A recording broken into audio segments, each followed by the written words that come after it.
Hi guys, இன்னைக்கு ஜிகிஸ் வீல சூப்பரான சிம்பிளா 2 நிமிஷத்துல இன்ஸ்டண்டா பண்ணக்கூடிய வேர்க்கடலை சட்னி தான் எப்படி பண்றது நம்ம பார்க்க போறோம். இது வந்து பேச்சுலர்ஸ் எல்லாருக்குமே வந்து ரொம்பவே ஈஸியான ரெசிபி.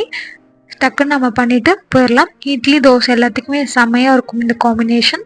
ஸோ வாங்க இது எப்படி செய்யலாம்னு பார்க்கலாம். நம்ம சப்ஸ்கிரைபர் வந்து 150 ரீச் ஆயிருக்கும். ஸோ நம்மளோட சப்ஸ்கிரைபர் எல்லாருக்குமே ரொம்ப ரொம்ப நன்றி. இதே மாதிரி நம்ம ரெசிபியை சப்போர்ட் பண்ணுங்க. வாங்க இது எப்படி செய்யலான்ட்டு வீடியோக்குள்ள போயிட்டு பார்க்கலாம்.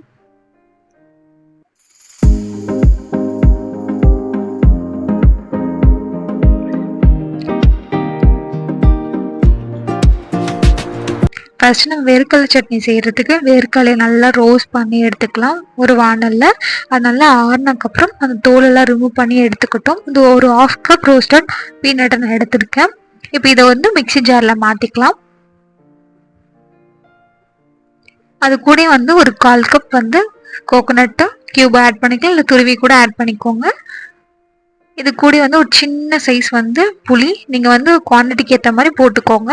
அதே மாதிரி வந்து ஒரு 4லேருந்து 5 பல் பூண்டு, 3 வரமிளகாய் காரத்துக்கு தகுந்த மாதிரி பார்த்து போட்டுட்டு, இது கூட உப்பு போட்டுட்டு 1/2 கப் தண்ணி விட்டு நல்லா வந்து நம்ம மழை அரைச்சி எடுத்துக்கலாம். இதில் பார்த்தீங்கன்னா பெருசாக இன்க்ரீடியன்ஸும் நம்ம யூஸ் பண்ணல. 3 இன்க்ரீடியன்ஸ் வச்சு நம்ம டக்குன்னு செஞ்சு முடிச்சிடலாம். இப்போ பார்த்தீங்கன்னா நல்லா வந்து மழை இந்த மாதிரி கன்சிஸ்டன்சியில் நம்ம வந்து அரைச்சி எடுத்துக்கிட்டோம்.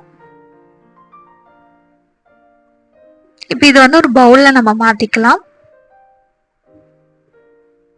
நீங்கள் எப்படியே வந்து தாளிச்சாலும் சரி, இது கூட வந்து கொஞ்சம் இந்த ஜாரில் வந்து தண்ணியை ஊற்றி நம்ம நல்லா வந்து வாஷ் பண்ணி இதில் ஊற்றிக்கலாம். கொஞ்சம் வந்து லிக்விடாக இருந்தால் நல்லா இருக்கும், அதனால நான் இப்படி பண்ணுறேன்.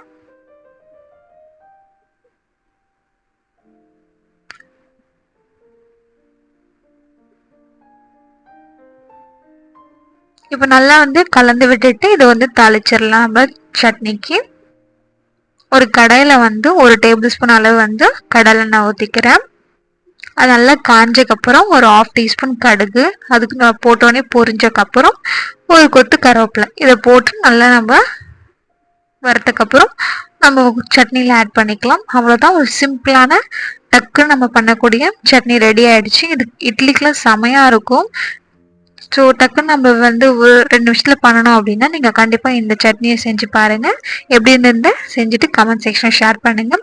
இதே மாதிரி நம்மளோட டிஃப்ரெண்ட்டான ரெசிபிக்கு நம்ம சேனலில் பாருங்கள்.